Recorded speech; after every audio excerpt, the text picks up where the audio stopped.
I stumbled on this reading habits tag and I'm excited to be doing it. Now, do I have a number of weird reading habits? Yes. Have I gone out into the streets to like exclaim when I finished reading a book? Do I cry and wail after reading a book and call my friend to like talk about it? Am I a little too invested in the characters in a book?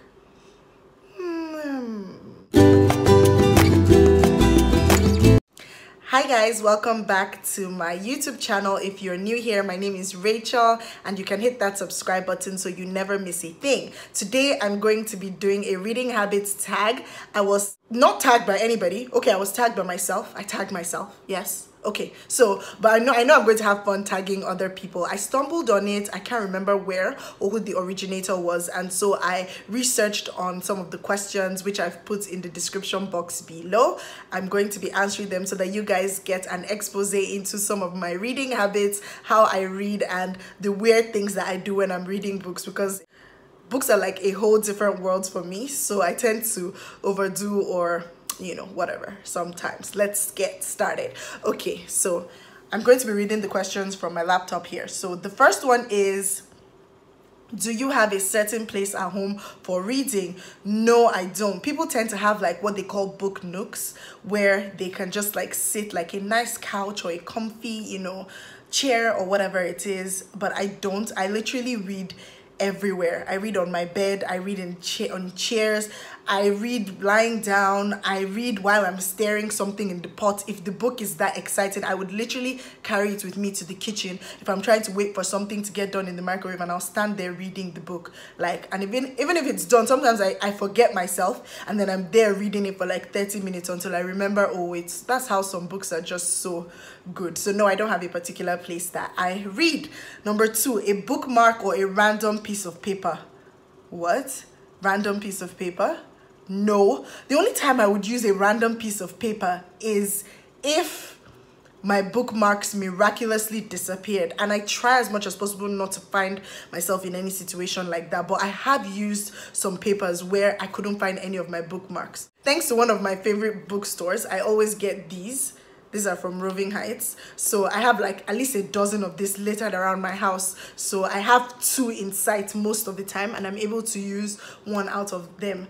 Dog ears are a particular no-no. That is when you want to drop your book down and then you bend the page that you were reading to sort of mark it. That is just not even happening for me at all. I'll probably dog ear somebody else's book, but not mine. But I'm not that evil.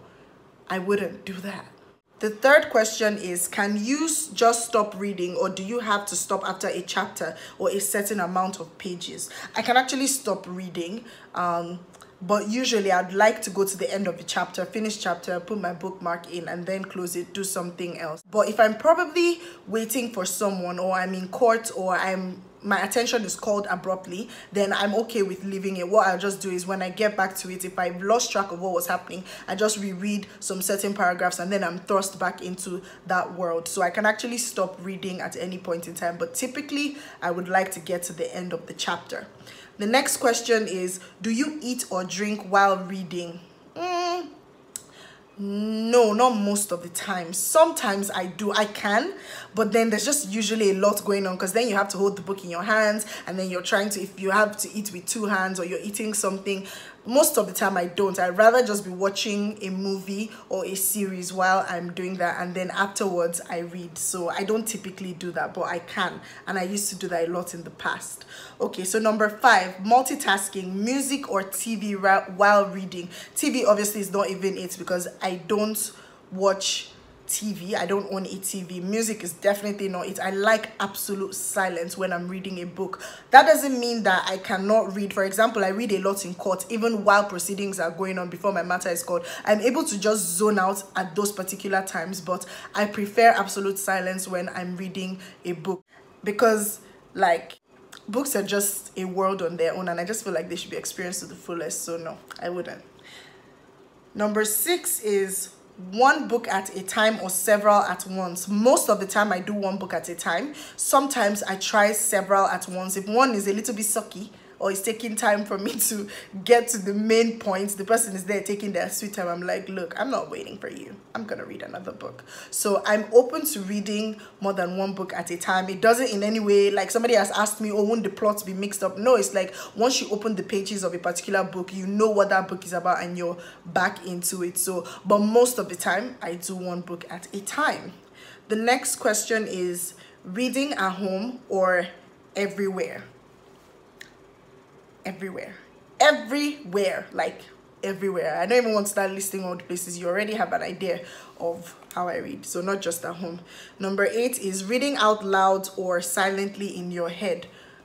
You almost never catch me reading out loud.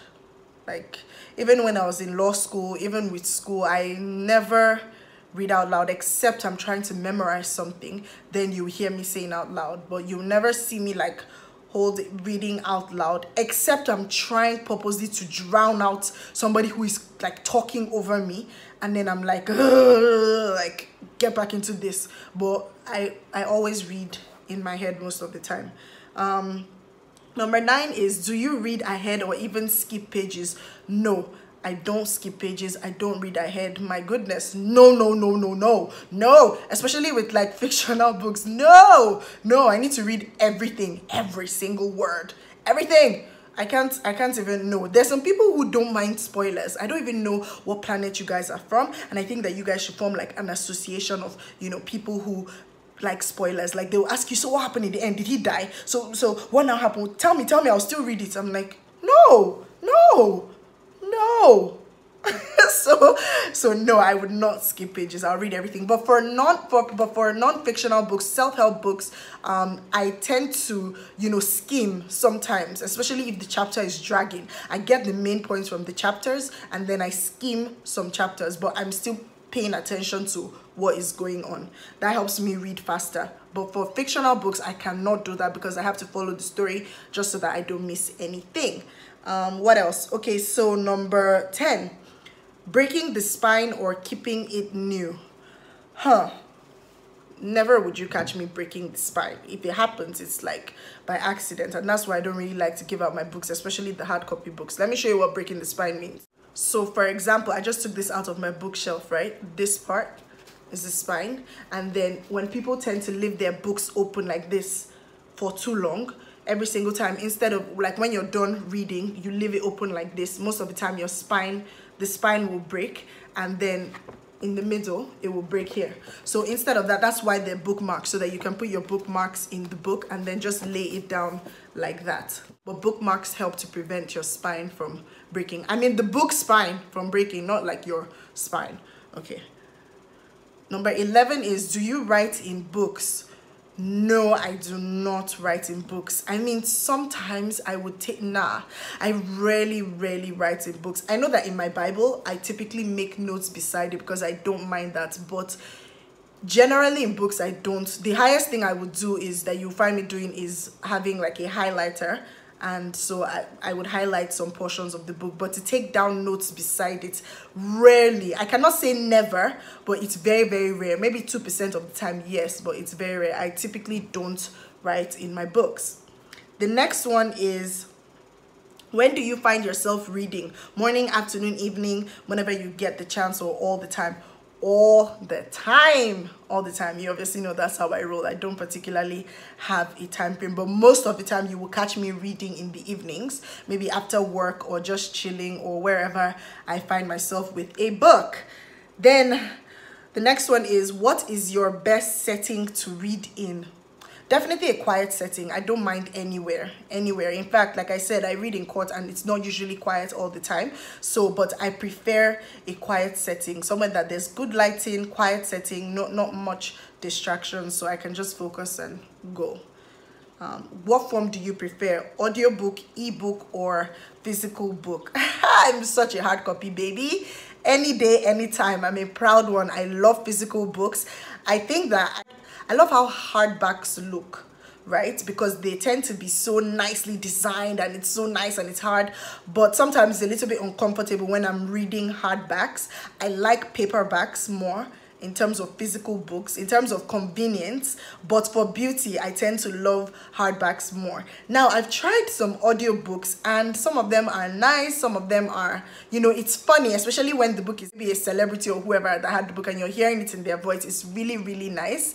Ebooks, only for necessity. I've recently opened my mind to ebooks and I found that they're really nice. In fact, sometimes they make me read faster, but hard copies will always have my heart. But I'm always open-minded to reading whatever form a book comes in. If I can't get a hard copy of the book, then a soft copy usually would do. Then the last one is, do you have a unique habit when you read? Okay.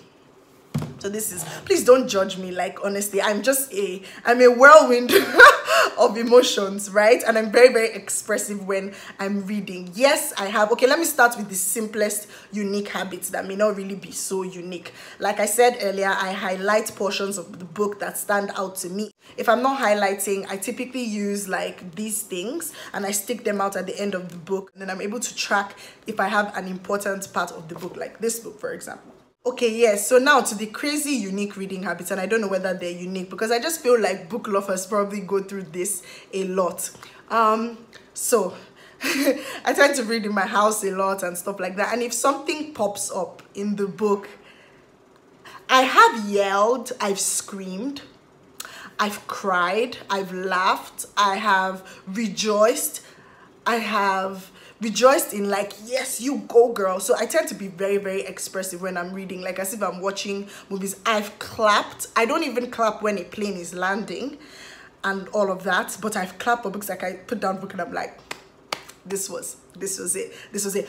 I've had dialogues with the writer on my own in the room where the writer was not there, needless to say, and I've asked them why would you do this? Why? And I've actually listened out for a response. I haven't gotten any yet. And if I do, I will let you know. At that point, obviously, you would know that there's something wrong. But, you know, yeah, I haven't gotten any responses yet from the writers who I have yelled at. I have screamed at some people. I have cried. I have begged. I know that there's some books that I have read that I did this to. Like, when I finished the book, I was like, no, this is not the end. And I'm like trying to look for the extra pages. I know that I once almost called the bookstore to ask them for the extra pages of a particular book because I couldn't believe that that was the end. Yeah, I know that I've left the house and walked into the street in disbelief one time when I finished another book. I tend to be a little bit extra and crazy when I'm reading books. So I think the best thing is just to like cage me somewhere and just put me in a little cage so I can read the book and scream like a dog. And then when I'm done, I just go to bed or whatever. So yes, those are some of the weird habits that I have when I read. And I think another thing that I do, like I said one time in my reading routine, I can put that video in my description box and it'll probably pop up, is the fact that I also tend to take down notes. Yeah, I don't take down notes in the book, but I take down notes in like my ideas book where I shoot content, and if it's something that I want to discuss on my social media or just on my YouTube channel, I take down notes for fictional books and non-fictional books. You know, if there's something that stood out to me with the plot, with the summary, with the theme, with the, you know, whatever it is, or the setting of the book, then I put that down so that I can discuss with you guys afterwards. Anyway, so yeah, these are my reading habits, and this is basically how my life goes almost every day when I'm reading books. So I tend to be a little bit extra and crazy, but hey, it is what it is. I'm a book lover. Things make me happy. That's just the truth. So if you have any weird reading habits, or they're not weird, you just feel like they're okay, whatever it is, please let me know. I would like to learn from you guys to see what habits you guys have. I'm going to tag some people in this tag. Since I wasn't tagged, I tagged myself, like I said. So I'm going to tag some people to do this tag, and I'm excited to see what their answers will be. Thank you guys so much for watching, and I will see you in my next video. Bye.